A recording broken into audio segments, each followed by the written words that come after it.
কোরবানি তো আপনি আল্লাহর জন্য করতেছেন, এত ফিকির কেন এটার মধ্যে? বিশাল বড় কিছু করতে হবে কেন? খাসি একটা কিনেন, জবাই করেন, শেষ, খালাস, কোরবানি আল্লাহর জন্য হয়ে গেছে। অন্য বর্ণনা আলা ওয়াজহিহি, মাথাটা নিচে, পাগুলা উপরের দিকে দিয়ে হেঁচড়াইতে হেঁচড়াইতে জাহান্নামে ফেলা। আবু দাউদ শরীফের বর্ণনা 4681 নম্বর হাদিসের বর্ণনা। ক্বালা রাসূলুল্লাহ সাল্লাল্লাহু আলাইহি ওয়াসাল্লাম, মান আহাব্বা লিল্লাহ ওয়া আবগাযা লিল্লাহ ওয়া আ'তা লিল্লাহ ওয়া মানা'a লিল্লাহ ফাকাদ ইসতাকমালাল ঈমান। রাসূলুল্লাহ সাল্লাল্লাহু আলাইহি সাল্লাম বলেন, মান আহাব্বা লিল্লাহ, যে কাউকে আল্লাহর জন্য মহব্বত করে, ভালোবাসে, ও আবগাযা লিল্লাহ, যে কোনো ব্যক্তিকে আল্লাহর জন্য ঘৃণা করে, ও আ'তা লিল্লাহ, যে কাউকে আল্লাহর জন্য দান করে, ওয়া মানা'a লিল্লাহ, যে কাউকে আল্লাহর জন্য দান করে না, দান করেও আল্লাহর জন্য, আবার কাউকে দেয় না, এটাও আল্লাহর জন্য, কারণ সে বুঝে শরীয়ত কোথায় দিতে হবে আর কোথায় দিতে হবে না, তো দেয়ও আল্লাহর জন্য, আবার দেয় না, এটাও আল্লাহর জন্য। ফাকাদ ইসতাকমালাল ঈমান, সে ঈমানকে পরিপূর্ণ করলো। বলেন কি কে পরিপূর্ণ করলো? ঈমানকে পরিপূর্ণ করলো, সে ঈমানকে পরিপূর্ণ করলো। খারাপ জিনিসের জন্য আপনাদের কাছে যদি কেউ চাঁদা চায়, দান চায়, এখানে দেওয়া জায়েজ আছে? তো এই যে আপনি দিলেন না, কারে খুশি করার জন্য? আল্লাহরে খুশি করার। আবার যেখানে দিলে সওয়াব আছে, সেখানে দিলেন কাকে খুশি করার জন্য? এইটাই আল হুব্বু লিল্লাহ ওয়াল বুগযু লিল্লাহ, আল ই'তা লিল্লাহ ওয়াল মান'উ লিল্লাহ। দিবেন আল্লাহর জন্য, আবার দিবেন না আল্লাহর জন্য। রাসূল বলেন এটাই তো পরিপূর্ণ ঈমান। তো ইব্রাহিম নবী আর তার সাথে ঈমানদাররা বলল, তোমাদের সাথে আমাদের সম্পর্ক নাই যতক্ষণ আল্লাহর উপর ঈমান না আনবা। এটা হলো জিলহজ মাস আসলে ইব্রাহিম নবীর দৃঢ় ঈমান, এই ঈমানে উজ্জীবিত হওয়ার মাস জিলহজ মাস। আরেকটা হলো নিজেকে আল্লাহর কাছে সঁপে দেওয়ার মাস জিলহজ মাস। এটা কেমন? সূরা বাকারার 131 নম্বর আয়াতে আল্লাহ বলেন, ইয ক্বালা লাহু রাব্বুহু আসলিম। ইব্রাহিম নবীকে তার রব যখন বললেন তুমি সারেন্ডার করো, আত্মসমর্পণ করো, ইব্রাহিম নবী জবাব দিলেন, আসলামতু লিল্লাহি রাব্বিল আলামিন, আমি বিশ্ব জগতের রব আল্লাহর কাছে সমর্পণ করলাম, আমি নিজেকে সঁপে দিলাম। ইব্রাহিম নবী নিজেকে কার কাছে সঁপে দিছে? এবার দেখেন কিভাবে সঁপে দিছে।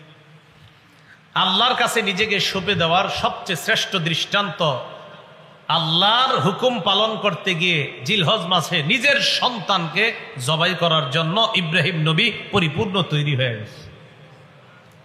সূরা আস-সাফফাতের 102 থেকে 107 নম্বর আয়াতে আল্লাহ বলেন, আউযু বিল্লাহি মিনাশ শাইতানির রাজীম, ফালাম্মা বালাগা মা'আহু আস-সা'য়া ক্বালা ইয়া বুনাইয়া ইন্নী আরা ফিল মানাম আন্নী আযবাহুকা ফানজুর মাযা তারা।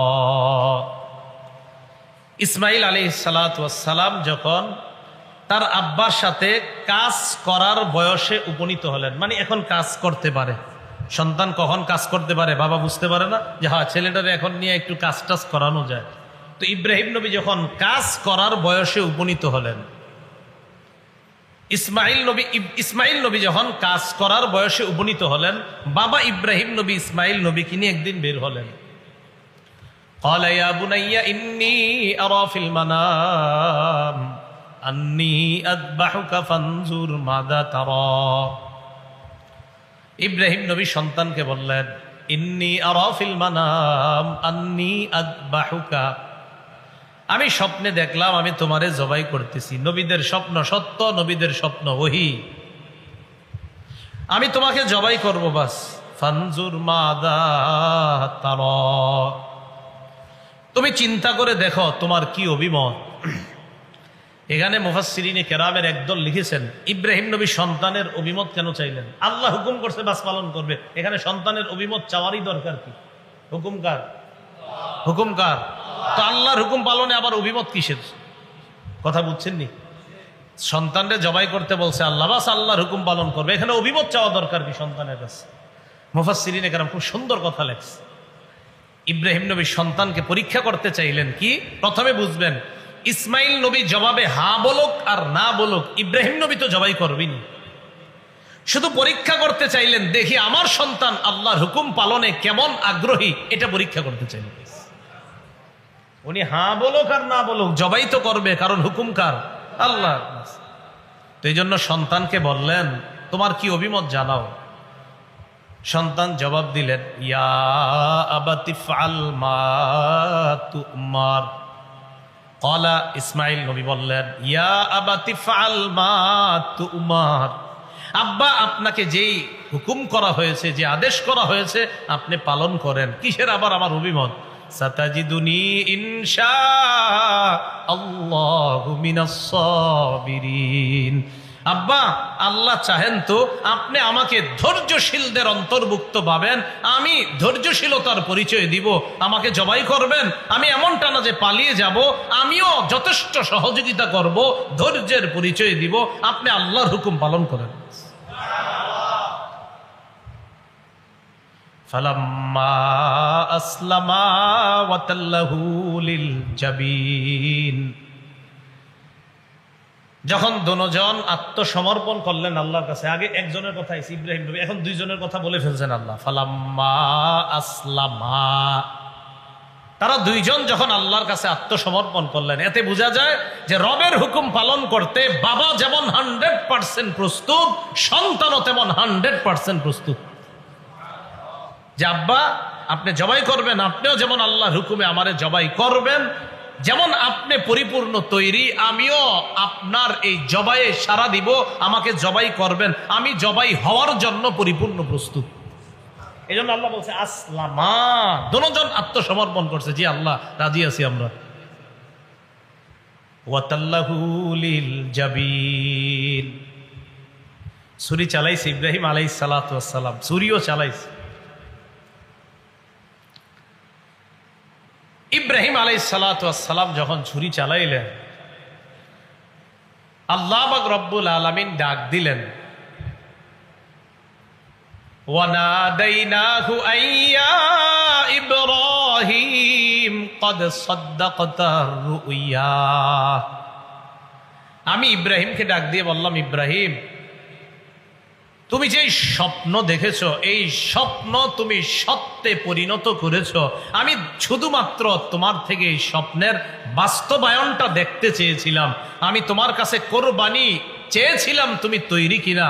আমি আল্লাহ শুধু দেখলাম তুমি আমার হুকুম পালন করার জন্য কতটা প্রস্তুত। তো আল্লাহ বলছেন, সদ্দাক্তা, আমার হুকুম পালনে তুমি পরিপূর্ণ সত্যায়ন করেছো। স্বপ্নে যা দেখছো এটা তুমি সত্যায়ন করেছো, আমি আল্লাহ স্বীকৃতি দিলাম। তুমি তো চালাইছো, ছুরি চালাইছো।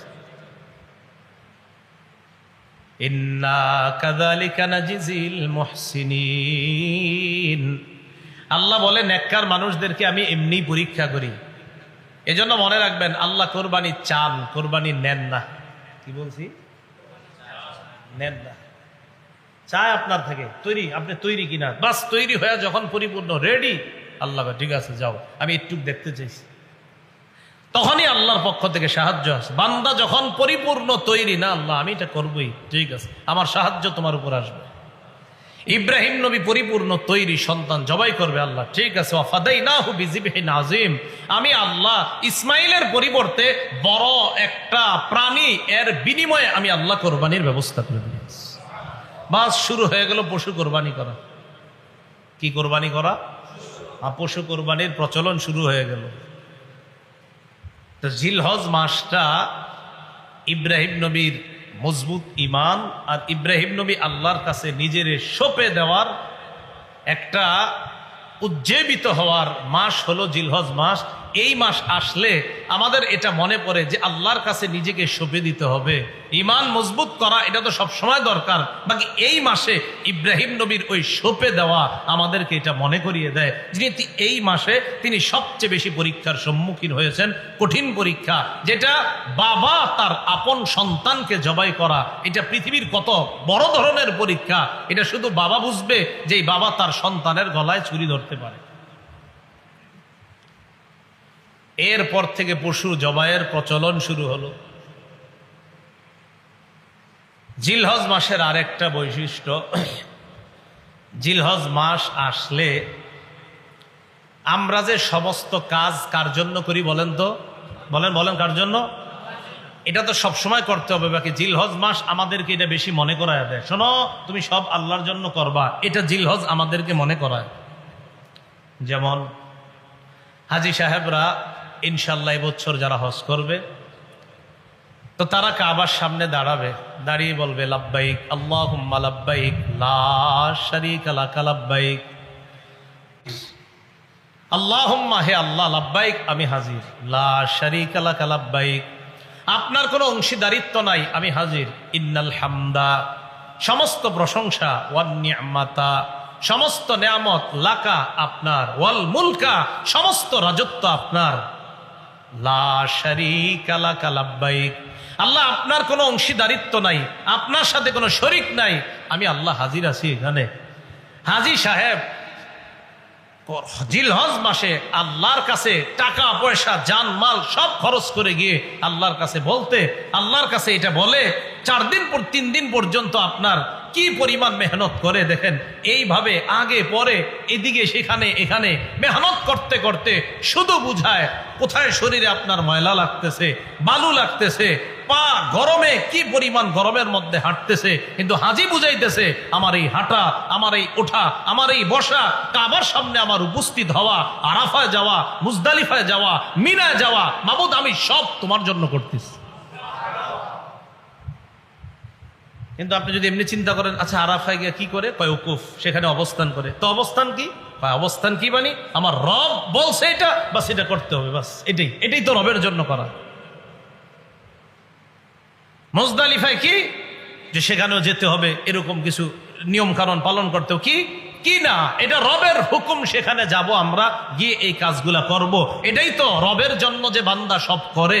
এই হজ সবচেয়ে বেশি প্রমাণ হয়, ওখানে গিয়ে দেখবেন কি ওখানে হাজি সাহেব অবস্থান করতে হবে, কি অবস্থান বাস করছে, হয়ে গেল, এটাই হজ, আল্লাহর হুকুম বাস পালন করা, এটাই হাজি সাহেব সেখানে গিয়ে করতেছে, কারণ আমার রবের হুকুম, রব বলছে আমার পালন করতে হবে, এখানে আমার যুক্তি খাটানোর কোনো প্রয়োজন নেই, হুকুম কার?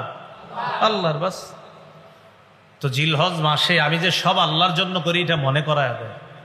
সূরা আলী ইমরানের 97 নম্বর আয়াতে আল্লাহ বলেন, ওয়ালিল্লাহি আলান নাসি হিজ্জুল বাইতি মান ইসতাতা ইলাইহি সাবিলা, যারা আল্লাহর ঘর পর্যন্ত যাওয়ার সামর্থ্য রাখে, এই পরিমাণ টাকা পয়সা যাদের কাছে আছে, তাদের জন্য ফরজ হয়ে যায় আল্লাহর ঘরে গিয়ে উপস্থিত হওয়া, এটা তাদের জন্য ফরজ হয়ে যায়। তো জিলহজ মাসে আল্লাহর জন্য হজ করা, জিলহজ মাসে কোরবানির দিন বান্দা যখন পশু জবাই করে তখন একটা দোয়া পড়ে, কি দোয়াটা? ইন্না সলাতি ওয়া নুসুকি ওয়া মাহইয়ায়া ওয়া মামাতি লিল্লাহি রাব্বিল আলামিন লা শারীকা লাহু ওয়া বিযালিকা উমিরতু ওয়া আনা মিনাল মুসলিমিন। এটা সূরা আনামের 162-163 নম্বর আয়াত আর কি। আল্লাহ বলেন, কুল নবী আপনি বলেন, ইন্না সলাতি আমার নামাজ, ওয়া নুসুকি আমার কুরবানি, আমার ইবাদত, ওয়া মাহইয়ায়া আমার জীবন, ওয়া মামাতি আমার মরণ, লিল্লাহ আল্লাহর জন্য। ইন্না সলাতি আমার নামাজ, ওয়া নুসুকি আমার কুরবানি, ওয়া মাহইয়ায়া আমার জীবন, ওয়া মামাতি আমার মরণ, লিল্লাহি রাব্বিল আলামিন বিশ্বজগতের রব আল্লাহর জন্য। লা শারীকা লা তার কোনো শরীক নাই। ওয়া বিযালিকা উমিরতু এই ব্যাপারে আমাকে আদেশ করা হয়েছে। ওয়া আনা মিনাল মুসলিমিন আর আমি মুসলমানের অন্তর্ভুক্ত। মুসলমান মানে আত্মসমর্পণকারীদের অন্তর্ভুক্ত। আমি আল্লাহর কাছে আত্মসমর্পণ করে আল্লাহর জন্য পশু কোরবানি করি। জিলহজ মাস আমারে মনে করায় আমার নামাজ আল্লাহর, আমার জাকাত আল্লাহর, আমার হজ আল্লাহর, আমার কোরবানি আল্লাহর। তো অন্যান্য মাসে সবই তো আল্লাহর জন্য করি, বাকি জিলহজ মাস এটা বেশি স্মরণ করিয়ে দেয়, কারণ এই মাসে একটা ইবাদত করতে গিয়ে এমন একটা দোয়া আমরা পড়ি যেই দোয়ার মধ্যে আছে আমার নামাজ আল্লাহর, আমার কোরবানি আল্লাহর, আমার জীবন আল্লাহর, আমার মরণ আল্লাহর। এটা জিলহজ মাসের 10 তারিখে কত হুজুররা এই দোয়াটা পড়বে, আপনারা যারা কোরবানি করবেন তারাও পড়বেন। এটা জিলহজ মাসে এই বিষয়টা আমাদেরকে আরেকটা মনে করায় যে আমার সমস্ত আমলের নিয়তটা যেন পরিশুদ্ধ হয়, এটা আমাকে জিলহজ মাস মনে করায়। কি শুদ্ধ হয় বলেন তো? সবাই বলেন কি? নিয়তের সম্পর্ক কলবের সাথে। বলেন নিয়তের সম্পর্ক কোথায়? সূরা হজের মধ্যে আল্লাহ বলেন, 38 নম্বর আয়াতে আল্লাহ বলেন, লা ইয়ানালাল্লাহু লুহুমুহা ওয়ালা দিমাউহা ওয়ালাকিন ইয়ানালুহুত তাকওয়া মিনকুম। লা ইয়ানালাল্লাহু লুহুমুহা, আল্লাহর কাছে পৌঁছে না লুহুমুহা, পশুর গোশত, ওয়ালা দিমাউহা, রক্ত পৌঁছে না, ওয়ালাকিন ইয়ানালুহুত তাকওয়া মিনকুম, তোমাদের মধ্যে কাদের তাকওয়া আছে এই তাকওয়া আল্লাহর কাছে পৌঁছে যায়। বলেন কোরবানি করি কার জন্য? গোশত খাই কারা? আমরা। বলেন কারা? কি আশ্চর্যের ব্যাপার! আল্লাহর জন্য পশু জবাই করলাম, যার জন্য পশু জবাই করলাম তিনি আমাদেরকে ওই পশুর গোশত দিয়ে মেহমানদারির ব্যবস্থা করে দিয়েছেন। পশু আল্লাহর জন্য করছি না জবাই, তো খাই তো আমরাই। আরে কারা খায়? এটাই তো আল্লাহর অনুগ্রহ আমাদের প্রতি। যার জন্য জবাই করলাম তিনি আমাদেরকে এই খাদ্য দিয়ে দিচ্ছেন, নাও নাও তোমরা খাও, তোমাদের এই গোশত রক্ত তো আমার কাছে আসবে না, আমি দেখি তোমাদের তাকওয়া এইটা যদি আসে বাস তোমাদের কোরবানি কবুল হবে, এই খাওয়াও সব কবুল হয়ে যাবে। কিন্তু ওইটা যদি না আসে কোরবানিটাই কবুল হবে না। এই জন্য আমরা যারা কোরবানি করব 3টি মৌলিক কথা মনে রাখবো। বলেন কয়টি? 4টি। 3টি না, বলেন 4টি। কয়টি? 1 নাম্বার বলেন পরিশুদ্ধ নিয়ত। বলেন পরিশুদ্ধ নিয়ত। হালাল টাকায় কোরবানি। 2 নাম্বার বলেন তো কি টাকায়? 3 নাম্বার বলেন শরীয়ত মোতাবেক কোরবানি। 4 নাম্বার রিয়া মুক্ত কোরবানি। 1 নাম্বার পরিশুদ্ধ নিয়তের সাথে কোরবানি, 2 নাম্বার হালাল টাকায় কোরবানি, 3 নাম্বার শরীয়ত মোতাবেক কোরবানি, 4 নাম্বার রিয়া মুক্ত, কাউরে দেখানোর জন্য না, রিয়া মুক্ত কোরবানি। এই 4টা মৌলিক কথা মনে রাখবো। থাকবো তো ইনশাল্লাহ? আচ্ছা, এর মধ্যে 1 নাম্বার নিয়তটা শুদ্ধ করা।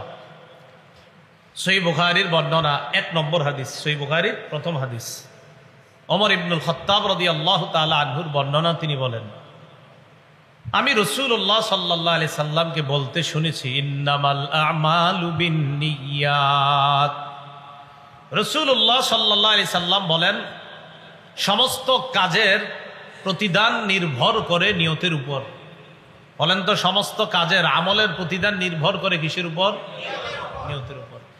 আমার আমলটা শুদ্ধ হবে কিনা, আমি এই আমল কইরা সওয়াব পামু কিনা, এটা নির্ভর করবে আমার নিয়তটা শুদ্ধ কিনা। যদি নিয়ত শুদ্ধ হয় আমলের সওয়াব আমি পেয়ে যাব।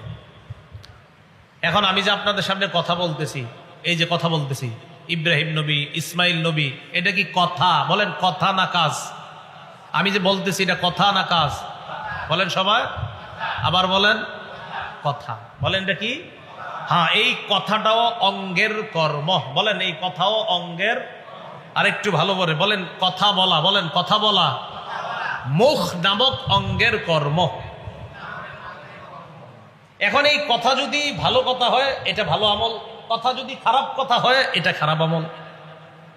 বুঝছেননি? আল্লাহ জানে বুঝছেন। সত্য কথা এটা মুখের ভালো কাজ, মিথ্যা কথা এটা মুখের মন্দ কাজ। এই জন্য ইন্নামাল আমালু বিন্নিয়াত মানে ইন্নামা আমালুল জাওয়ারিহি তুসাবু বিন্নিয়াত, অঙ্গ প্রত্যঙ্গের আমলের প্রতিদান দেওয়া হবে, নিয়তের উপর নির্ভর করবে। অঙ্গ প্রত্যঙ্গের আমলের প্রতিদান দেওয়া হবে। হাত একটা অঙ্গ, পা একটা অঙ্গ, কান একটা অঙ্গ, নাক একটা অঙ্গ, মুখ অঙ্গ। এই মুখ দিয়া যা করব এটাও আমল, মুখ দিয়ে যা করবো এটা আমল। হ্যাঁ, আমি মুখ দিয়ে বলছি এটা কথা, এটা মুখের, এই যে মুখ দিয়ে বলছি এটা আমার কথা, তবে এই কথাটা মুখের একটা কাজ। কি মুখ কি করছে এখন? মুখ এখন কথা বলছে। এই মুখের কথা যদি ভালো হয় এটা ভালো আমল, মুখের কথা যদি খারাপ হয় এটা খারাপ আমল। এই জন্য ইন্নামাল আমাল মানে ইন্নামা আমালুল জাওয়ারিহ তুসাবু বিন্নিয়াত, অঙ্গ প্রত্যঙ্গের প্রতিদান নির্ভর করে পরিশুদ্ধ নিয়তের উপর। অঙ্গ প্রত্যঙ্গের আমলের প্রতিদান নির্ভর করে পরিশুদ্ধ নিয়তের উপর। এই ইন্নামাল আমালু বিন্নিয়াত হাদিসটাকে ইমাম শাফি, ইমাম আহমদ ইবনে হাম্বল রাহিমাহুমাল্লাহ তারা বলেন, এই হাদিসটা সুলুসুল ইসলাম, ইসলামের 3 ভাগের 1 ভাগ। পুরা ইসলামকে যদি 3 ভাগ করা হয়, শুধু এই হাদিসটা হবে ইসলামের 3 ভাগের 1 ভাগের ব্যাখ্যা। ইন্নামাল আমালু বিন্নিয়াত। তা আপনাদের মনে আসেনি? কয়টা কথা মনে রাখতে হবে? 1 নাম্বার শুদ্ধ নিয়ত, 2 নাম্বার হালাল। সহিহ বুখারীর বর্ণনা 52 নাম্বার হাদিস, নুমান ইবনে বাশীর রাদিয়াল্লাহু তাআলা আনহুর বর্ণনা। তিনি বলেন, ক্বালা রাসূলুল্লাহ সাল্লাল্লাহু আলাইহি ওয়াসাল্লাম, আল হালালু বায়্যিনুন ওয়াল হারামু বায়্যিন। রাসূলুল্লাহ সাল্লাল্লাহু আলাইহি সাল্লাম বলেন, হালাল স্পষ্ট, হারাম স্পষ্ট।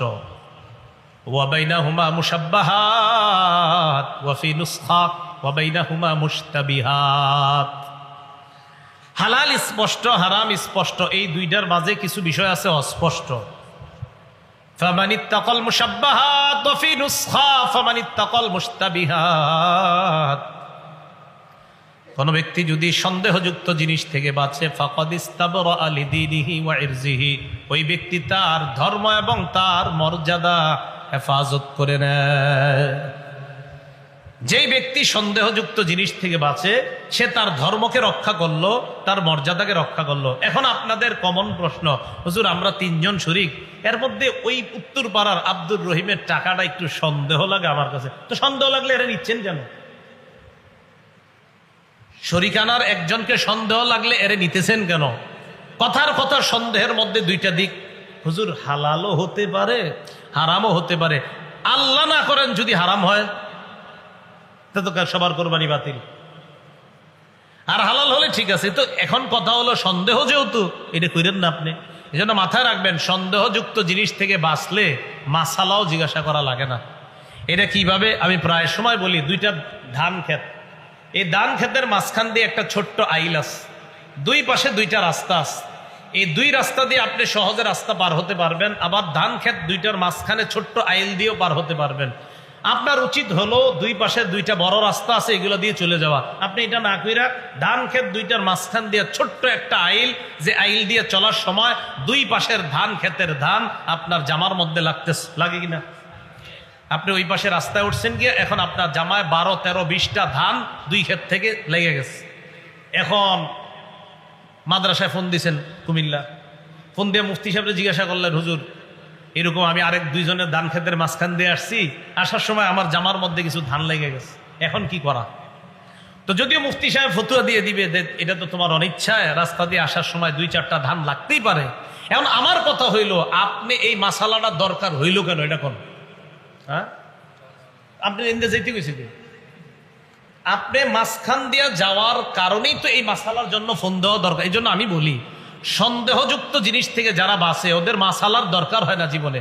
হারাম তো আপনারা সবাই চিনেন, হারাম কোনটা, হালাল কোনটা মাশাআল্লাহ কম বেশি সবাই জানে। কিন্তু সন্দেহযুক্ত জিনিসগুলা মানুষ যখন করে, তখন এই ফোন দেয় কুমিল্লা মাদ্রাসা, বিভিন্ন মাদ্রাসা, হুজুর একটু ঝামেলা, কি এই বিষয়টা একটু খটকা, কি করতে পারি? তো আমার কথা হলো, আপনি যেটা সন্দেহ এটা গেলেন কেন? 2 পাশে 2টা সুন্দর রাস্তা থিয়া মাঝখান দিয়ে আপনারা হাঁটতে গেছি, কি এটা কোন? 2-4টা ধান যদিও লাগলে আপনি মাফ, মুফতি সাহেবরা ফতুয়া দিবে, এটা সমস্যা নাই। কিন্তু আমার কথা হলো, মাসালাটার দরকার হইল কেন? ইন্দে কেন হাঁটলেন সেটা বলেন। এই জন্য রাসূলুল্লাহ সাল্লাল্লাহু আলাইহি ওয়াসাল্লাম বলেন, সন্দেহযুক্ত জিনিস থেকে বাঁচলে সে তার ধর্ম, তার মর্যাদা রক্ষা করলো। আল্লাহ বুঝার তৌফিক দান করেন।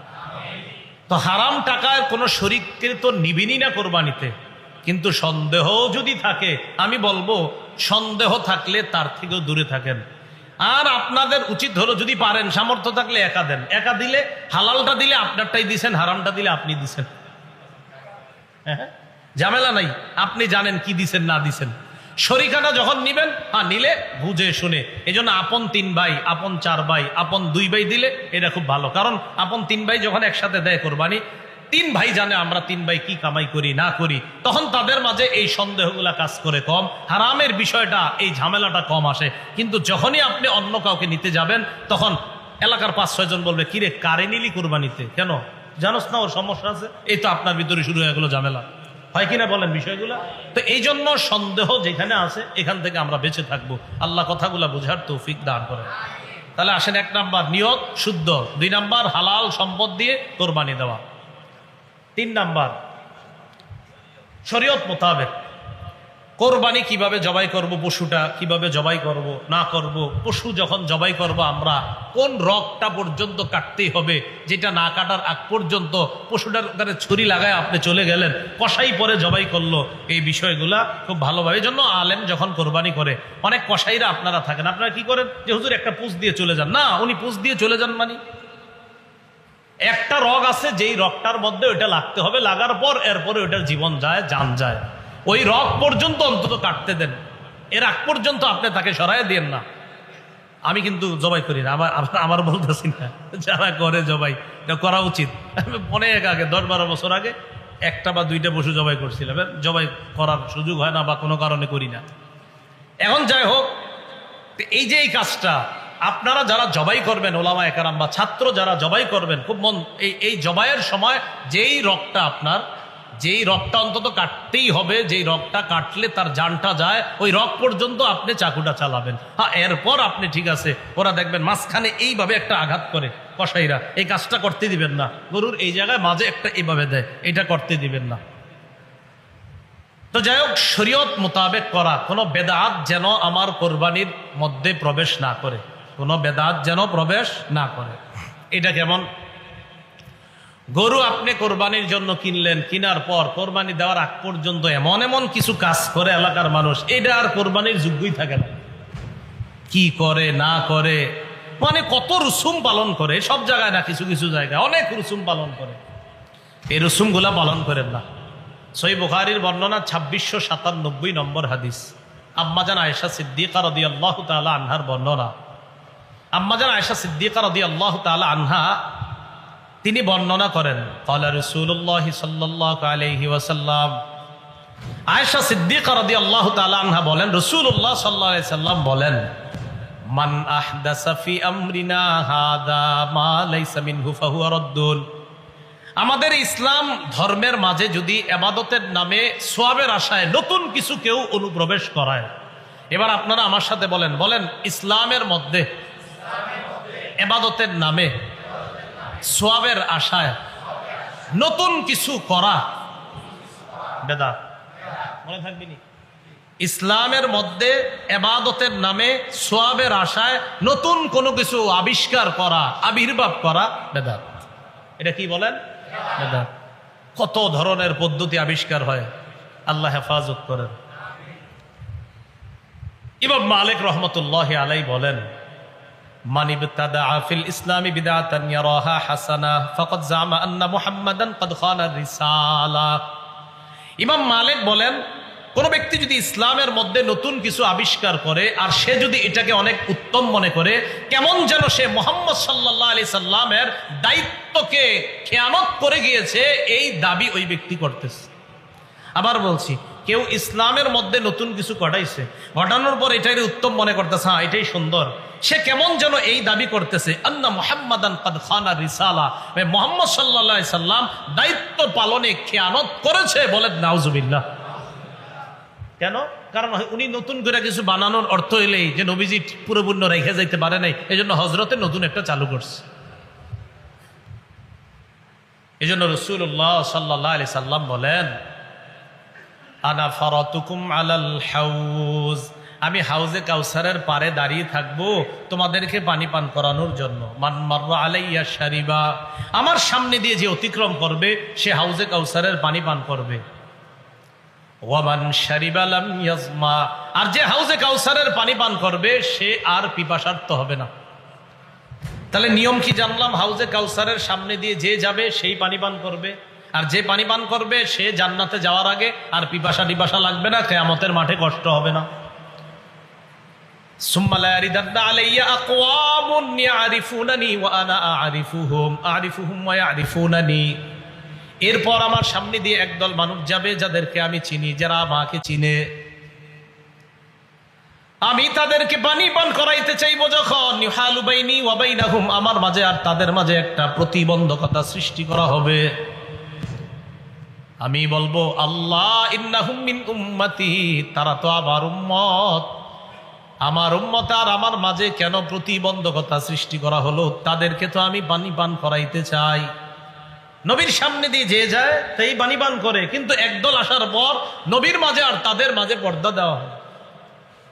আল্লাহর পক্ষ থেকে জবাব দেওয়া হবে, ইন্নাকা লা তাদরি মা আহদাসু বা'দাক। আপনি জানেন না, আপনি দুনিয়া থেকে চলে আসার পর এরা ইসলামের মধ্যে নতুন কত কিছুর আবিষ্কার করছে, এটা আপনার জানা নাই। এমন এমন বেদাত আবিষ্কার করছে, এটা আপনি জানেন না হাবিব। নবী তখন বলবে, সুহকান সুহকান লিমান গায়্যারা দীনি লিমান বাদদালা দীনি। দূর হও আমার সামনে থেকে, দূর হও আমার সামনে থেকে। আমার শরীয়ত, আমি রেখে আসলাম যে শরীয়ত, এই শরীয়ত যে পরিবর্তন করছে সে আমার সামনে থাকা দরকার নাই। পানি পান করানো তো দূরের কথা, রাসূল বলবে, দূর হও, কিসের পানি পান। মনে রাখবেন, বেদাতীদের সবচেয়ে বড় দলিল জাল, আর যত কিছু জাল বর্ণনা, সবচেয়ে বড় দলিল দেয় জাল বর্ণনা দিয়ে। কি বর্ণনা দিয়ে? যত জাল বর্ণনা আছে এইগুলার দলিল হিসাবে পেশ করে বিভিন্ন রুসুমাত আবিষ্কার করে। আমি কিন্তু কোনো রুসুমাতের নাম বলি নাই, বলি নাই, কিন্তু খালি বলছি যে যারা বেদাত আবিষ্কার করে তাদের প্রধান দলিল থাকে জাল। কি দলিল থাকে? জাল। এখন দেখেন, এই কথা ওই ব্যক্তি তার গায়ে নিবে যে জাল বর্ণনা করে। বুঝেন নাই? আমার এই কথাটা ওই ব্যক্তি তার গায়ে নিবে যে জাল বর্ণনা করে, আর যে জাল বর্ণনা করে না তিনি গায়ে নিবে না। তো দেখবেন, আমি যে বক্তব্যটা দিলাম এই জায়গাটা, যে বেদাতি যারা নতুন বেদাত চালু করে এদের মূল দলিল হয় জাল বর্ণনা। এরা বলবে, হ্যাঁ সে কিভাবে বললো? আরে আমি কি আপনারে বলছি কেন? আপনি কি জাল বলেন? যদি কয় হ্যাঁ, তাহলে তো আপনাকেই বলছি। যদি বলেন না, তো আপনাকে বলি নাই। আমি মাথা রাখবেন কথা। আমি বললাম জাল প্রধান দলিল হয়, বেদাতীদের প্রধান দলিল হয় যত জাল বর্ণনা। এবং আমি কিছু কিতাব বলে দিতে পারবো, এই কিতাবগুলো পড়ে পড়ে এই জাল বর্ণনাগুলো দেয়। এর মধ্যে একটা জাল বর্ণনার অনেকগুলা জাল বর্ণনা, একদম জাল বর্ণনায় ভরা জাল বর্ণনা এমন কিছু কিতাব আছে। এর মধ্যে একটা বড় কিতাব আছে নাম নি'মাতুল কুবরা। এত জাল বর্ণনা এটার মধ্যে। এমন বলতে পারেন, হ্যাঁ আপনি এটা বললেন, আপনি কি জাল বলেন? যদি বলেন হ্যাঁ, তো আপনারই বলছি। যদি বলেন না, তো আপনাকে বলি নেই। এটা আমার কথা সবসময় মনে রাখবেন। আমি কখনো কাউকে বলি না যে এটা আপনাকে। আমি বলি, বলার পর সেটা যদি আপনি করে থাকেন তো আপনি শুধরে যান, যদি না করে থাকেন সেটা তো আপনার জন্য এ ওয়াজ না। কি ঠিক বলেন? যে কথাটা বলছি এটা ঠিক, ঠিক আছে না? কথাটা বুঝে ঠিক বলছেন? হ্যাঁ। তাহলে বেদাতের বড় দলিল হয় জাল। বেদাতের বড় দলিল হয় কি? যত জাল বর্ণনা আছে এগুলা দলিল হিসেবে দাঁড় করাবে, এরপরে বলবে। আল্লাহ আমাদেরকে হেফাজত করেন। কোরবানির ক্ষেত্রে মৌলিক 4 কথা। এর মধ্যে 1 নাম্বার নিয়ত শুদ্ধ, 2 নাম্বার, 3 নাম্বার মানে বেদাত মুক্ত ভাবে কোরবানি করা, 4 নাম্বার কি? রিয়া। কি রিয়া? ছাড়া, মানে লোক দেখানো ছাড়া কোরবানি করা। আচ্ছা, পুরাটা বলবেন, রিয়া কি? রিয়া ছাড়া করা। তিরমিজি শরীফের বর্ণনা 2382 নম্বর হাদিস, 2382 নম্বর হাদিস। উকবা ইবনে আমির থেকে বর্ণনা, তিনি বলেন, আন্না শুফাই আল আসবাহি দাখাল আল মাদিনা। বিখ্যাত তাবি শুফাই আল আসবাহি মদিনায় আসছে। ফাইদা হুয়া বিআবি হুরায়রা। হঠাৎ মদিনায় এসে দেখে আবু হুরায়রা রাদিয়াল্লাহু তাআলা, রাসূলের সাহাবী, তিনি হাদিস পড়াচ্ছেন। ইজতামা আলাইহিন নাস। মানুষ তাকে চারদিক থেকে ঘেরাও করে আছে। তিনি মানুষকে প্রশ্ন করলেন, এটা কে? ফাকালু আবু হুরায়রা। চিনো না? এটা আবু হুরায়রা, রাসূলের সাহাবী। ইউহাদ্দিসুন নাস। তিনি মানুষকে হাদিস পড়াচ্ছেন। শুফাই আল আসবাহি রাহমাতুল্লাহ বলেন, ফাদানাউতু মিনহু। আমি তার কাছে গেলাম। তার কাছে গিয়ে কআদতু বাইনা ইয়াদাইহি, কাছাকাছি বসলাম।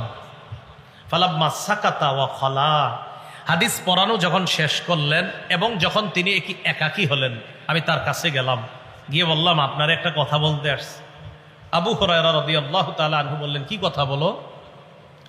তো বললেন, আনশুদুকা বিহাক্কিন ওয়া বিহাক্কিন লাম্মা হাদ্দাসতানি হাদিসান আর রাসূলিল্লাহি সাল্লাল্লাহু আলাইহি সাল্লাম, হাদিসান সামি'তাহু মির রাসূলিল্লাহি সাল্লাল্লাহু আলাইহি সাল্লাম, আকালতাহু ওয়া আলিমতাহু। আপনাকে আমি শপথ দিয়ে একটা কথা বলি, আপনি আমার এমন একটা হাদিস শোনান যে হাদিসটা নবীর থেকে শুনছেন, বুঝছেন, জানছেন। কি সুন্দর কথা, যে হাদিসটা নিজে বুঝছেন, জানছেন, ভালোভাবে শুনছেন, এমন একটা হাদিস শোনান। আবু হুরায়রা রাদিয়াল্লাহু তাআলা আনহু বললেন, আফআলু। তুমি যেটা বলছো আমি এটা করছি, এখন দাঁড়াও। লা উহাদ্দিসান্নাকা হাদিসান হাদ্দাসানিহি রাসূলুল্লাহ সাল্লাল্লাহু আলাইহি ওয়াসাল্লাম। আমি তোমাকে এখন রসুলের একটা হাদিস শোনাবো, যে হাদিসটা নবী আমাকে শুনিয়েছেন, এমন একটা হাদিস আমি তোমাকে শোনাবো। এই কথা বইলে কি হয়েছে জানেন? সুম্মা নাশাগা আবু হুরায়রা তানাশাগা, আবু হুরায়রা রাদিয়াল্লাহু তাআলা এটা বইলে বেহুশ হয়ে গেছে। হাদিস বলছিনি, বলে নাই, বলছে শোনাবো, এটা বইলে বেহুশ হয়ে গেছে। ফালাম্মা আফাকা, ওনার যখন হুশ ফিরে আসছে, হুশ ফিরে আসার পর তখন তিনি আবার বললেন, আফআলু লা উহাদ্দিসান্নাকা হাদিসান হাদ্দাসানিহি রাসূলুল্লাহ সাল্লাল্লাহু আলাইহি ওয়াসাল্লাম ফি হাযাল বাইত মা মা'না আহাদুন গায়রি ওয়া গায়রুহু। আমি তোমাকে এমন একটা হাদিস বলবো যে হাদিসটা নবী আমাকে এই ঘরে শুনিয়েছে, আমি আর নবী ছাড়া এই ঘরে তখন কেউ ছিল না, এমন একটা হাদিস আমারে বলছে, ওই হাদিসটা আমি এখন তোমাকে শোনাবো। তাহলে হাদিসটা গুরুত্বপূর্ণ। এটা বইলে আবার বেহুশ হয়ে গেছে। হাদিস শোনাইছিনি? শোনাইনি। ফালাম্মা আফাকা, আবার যখন হুশ ফিরে আসছে, ফাকালা আবু হুরায়রা রাদিয়াল্লাহু তাআলা আন, আবু হুরায়রা রাদিয়াল্লাহু তাআলা আনহু বললেন, লা উহাদ্দিসান্নাকা হাদিসান হাদ্দাসানিহি রাসূলুল্লাহ সাল্লাল্লাহু আলাইহি ওয়াসাল্লাম আনা ওয়া হুয়া ফি হাযাল বাইত মা মা'না আহাদুন গায়রি ওয়া গায়রুহু। আমি তোমাকে এমন একটা হাদিস শোনাবো যে হাদিসটা আল্লাহ নবী আমাকে এই ঘরের মধ্যে বলছে, আমি আর নবী ছাড়া কেউ ছিল না। সুম্মা নাশাগা আবু হুরায়রা নাশগাতান উখরা, আবার বেহুশ হয়ে গেছে। কয়বার? ফালাম্মা আফাকা, আবার হুশ ফিরে আসছে। হুশ ফিরে আসার পর সুফাই আল আসবাহি বললেন, হাদ্দিসনি হাদিসা, এমন একটা হাদিস বলেন যে হাদিসটা আপনি শুনেছেন, বুঝেছেন, জেনেছেন। আবু হুরায়রা বললেন, লা উহাদ্দিসান্নাকা হাদিসান হাদ্দাসানিহি রাসূলুল্লাহ সাল্লাল্লাহু আলাইহি ওয়াসাল্লাম ফি হাযাল বাইতি ফি মাকামি হাযা, এই ঘরে এই স্থানে নবী আমারে হাদিসটা বলছে, এখনই তোমাকে শোনাবো। এটা বইলে আবার বেহুশ হয়ে গেছে। আবার হলো চারবার। বোঝা যাচ্ছে গুরুত্বপূর্ণ কথা, এই জন্য বেহুশ হয়ে যেতেছে। এরপর ওনার হুশ ফিরে আসার পর ওই বর্ণনা, মানে যিনি হাদিস শুনতে চাইতেছে তিনি বলেন, সুম্মা মালা খাররান আলা ওয়াজহিহি। এবার আবু হুরায়রা রাদিয়াল্লাহু তাআলা আন এইভাবে চেহারার উপর এইভাবে আপনি বেহুশ হয়ে পুরো যাবে, আমি কি করলাম, তাড়াতাড়ি গিয়ে ধরলাম, ধইরা আমার সাথে ট্যাক লাগায় বসায় রাখছি, বসায় বললাম, আমার মেহেরবানি করে হাদিসটা শোনান, আপনি বারবার বেহুশ হচ্ছেন কেন, এটা কি হাদিস? তখন আবু হুরায়রা রাদিয়াল্লাহু তাআলা আনহু বললেন যে আল্লাহ পাক রব্বুল আলামিন যখন কিয়ামতের ময়দান কায়েম করবেন, বান্দাদের বিচার ব্যবস্থা যখন আল্লাহ শুরু করবেন, আউয়ালু মান ইয়াদউ বিহি, সর্বপ্রথম আল্লাহ ডাকবেন এমন তিন ব্যক্তি, ডাকবে তো অনেক, এমন তিন ব্যক্তি, এর মধ্যে একজন রাজুলুন জামাআল কুরআন, যে ব্যক্তি কোরআন জমা করেছে, মানে আলেম হইছে, তাকে ডাকবে প্রথম। দুই নাম্বার ওয়া রাজুলুন সাহিবুল মাল, টাকা পয়সাওয়ালা, দান করছে দুনিয়াতে, ডাকবে। ওয়া রাজুলুন কুতিলা ফি সাবিলিল্লাহ, আরেক ব্যক্তি যে আল্লাহর রাস্তায় শহীদ হয়েছে, এমন তিনজনকে ডাকবেন। ডাকার পর আলেমকে আল্লাহ বলবেন, আমি তোমাকে ওই জিনিস শিক্ষা দিলাম, আল্লামতুকা আলা মা আনজালতু আলা রাসূলি, আল্লামতুকা মা আনজালতু আলা রাসূলি, আমি আমার নবীর উপর যা নাজিল করলাম এই বিদ্যা আমি তোমাকে শিক্ষা দিলাম। ফামাদা আমিলতা ফিমা উল্লিমতা, যা জানছো জানা অনুযায়ী কেমন আমল করলা? জবাব দিবে, আকুমু বিহি আনা আল-লাইলি ওয়া আনা আন-নাহার, সকাল সন্ধ্যা আমল করছে। আল্লাহ বলবে, না, মিথ্যা কথা, কাযাবতা, তুমি মিথ্যা বলছো। তুমি কি বলছো? মিথ্যা বলছো। লিউকাল, তোমারে যেন বলা হয়, ইন্নাহু কারিউন, ওমকে বড় কারি, ওমকে বড় আল্লামা, ওমকে বড় আলেম, ওমকে বড় শেখুল হাদিস, ওমকে বড় মুফতি, ওমকে বড় মুহাদ্দিস, তুমি এই কারণে এলেম শিখছো। এটা আল্লাহ বলার পর ওয়াতাকুলু লাহুল মালাইকা কাযাবতা, আল্লাহ ফেরেশতারা আল্লাহর কথা সমর্থন করে ওই বান্দারে বলবে, হ্যাঁ তুমি মিথ্যা বলছো। প্রথমে আল্লাহ বলবে তুমি মিথ্যা বলছো, ফেরেশতারা বলবে হ্যাঁ তুমি মিথ্যাবাদী। তুমি এই কথা বলার পর অন্য বর্ণনা মাথাটা নিচে পাগুলা উপরের দিকে দিয়ে হ্যাঁচড়াইতে হ্যাঁচড়াইতে জাহান্নামে ফেলা। যাও, তুমি কি কারণে এলেম শিখছো? 1 নাম্বার রিয়া দেখানোর জন্য শিখছে। 2 নাম্বার সম্পদ ওয়ালারে ডাকবে। কেন ডান? সম্পদ ওয়ালারে ডাকে বলবে তোমারে সম্পদ দিয়েছিলাম আমি, কি করছো? আলাম ওয়াসি আলাইকা, আমি কি তোমাকে সম্পদশালী করি নাই? সে বলবে বালা ইয়া রব, হ্যাঁ আল্লাহ সম্পদ দিয়েছেন, তো কি করছো? জবাব দিবে আসিল রাহিম, আমি রক্তের সম্পর্ক রক্ষা করেছি। ও আস্তা সদ্দাকুল, আল্লাহ আমি সৎকা করতাম, অনাথ সৎকা করতাম। আল্লাহ বলবে মিথ্যা কথা। লিউখাল ইন্নাহু জাওয়াদ ফুলানুন জাওয়াদ, যেন তোমারে বলা হয় অমুকে বড় দাতা, এই জন্য তুমি দান করতা। না হয় তুমি 5 জনের জাকাতের 5টা লুঙ্গি দিয়ে ছবি তুলে ফেসবুকে কেন দিছিলা বলো? 5 জন মহিলার 5টা শাড়ি দিয়ে তুমি ফেসবুকে ছবি দিছো, তো তোমার নিয়ত কি? তুমি তো এটাই নিয়ত তোমারে মানুষ বড় দাতা বলবে। হ্যাঁ জানি না, একটা কথার কথা, হয়তো ফেসবুকে দিছে এই নিয়তে যে আল্লাহ আমি দিলাম, অন্য আরো 10টা মানুষ দেয়, তাহলে ঠিক আছে, তার নিয়ত তো আমরা জানি না। কিন্তু যদি নিয়তটা এটা হয় যে আমি দিলাম, মানুষ দেখুক আমি কত বড় দাতা, নিয়ত জানে কে? আল্লাহ। তোমাকে বলা হয়েছে দুনিয়াতে অকতিল, তুমি বড় দাতা, দুনিয়াতে বলা হয়েছে যাও জাহান্নামে যাও। গেল জাহান্নামে। শহীদ আসো, আল্লাহ রাস্তায়, আমার রাস্তায় জেহাদ করছো তুমি না? কেন করছো? আল্লাহ কাতালতু হাত্তা কুতিলতু, আমি লড়াই করতে করতে শহীদ হয়ে গেছি। হ্যাঁ, আল্লাহ বলবে কেন? বলবে আপনার জন্য। আল্লাহ মিথ্যা কথা, তোমারে বীর বাহাদুর বলা হয় যেন এই নিয়তে তুমি জিহাদ করছো। দুনিয়াতে মানুষ তোমারে অনেক বীর বাহাদুর বলছে, যাও জাহান্নামে যাও, জাহান্নামে। আবু হুরায়রা বলেন উলাইকা সালাসাতুল্লাতি তুসাআরু বিহিমুন নার, এই 3 ব্যক্তির দিয়ে আগুন প্রজ্বলিত করা হবে জাহান্নামের কথা। কেন বলেন তো? এলেম শিখছে, জিহাদ করছে আল্লাহর জন্য না দেখানোর জন্য? হ্যাঁ। 4 নাম্বার কোরবানি, এটা ইবাদত, এই ইবাদত আল্লাহর জন্য করা, দেখানোর জন্য না করা। তাহলে বলেন তো 1 নাম্বার নিয়ত শুদ্ধ করা, 2 নাম্বার হালাল মাল দিয়ে কোরবানি করা, 3 নাম্বার বেদাত মুক্ত ভাবে শরীয়ত মোতাবেক কোরবানি করা, 4 নাম্বার রিয়া মুক্ত, মানুষকে দেখানোর জন্য না, আমার রবকে খুশি করার জন্য কোরবানি করা। এই গরুর গোস্তটা মনে হয় মজা হবে, না না আমার একটু মজা বেশি হয়েছে কম হয়েছে, এগুলো বললেন না আল্লাহর রাস্তায়। আবার হিসাব করে যে এটা বাজারে বেচলে কত টাকার গোস্ত বেচা যায় তো দেখি, তো হিসাব করে দেখে আহা কিনলাম 1 লাখ দিয়া, গোস্ত তো 80,000 টাকার বেচা হবে, হইতো তার মানে কি 20,000 টাকা লস খাইলাম। আরে আশ্চর্য তো, আপনি এগুলো কি করেন? কোরবানি তো আপনি আল্লাহর জন্য করতেছেন, এত ফিকির কেন এটার মধ্যে? বিশাল বড় কিছু করতে হবে কেন? খাসি একটা কিনেন, জবাই করেন, শেষ, খালাস, কোরবানি আল্লাহর জন্য হয়ে গেছে। বলেন, সবাই বলেন কোরবানি কার জন্য?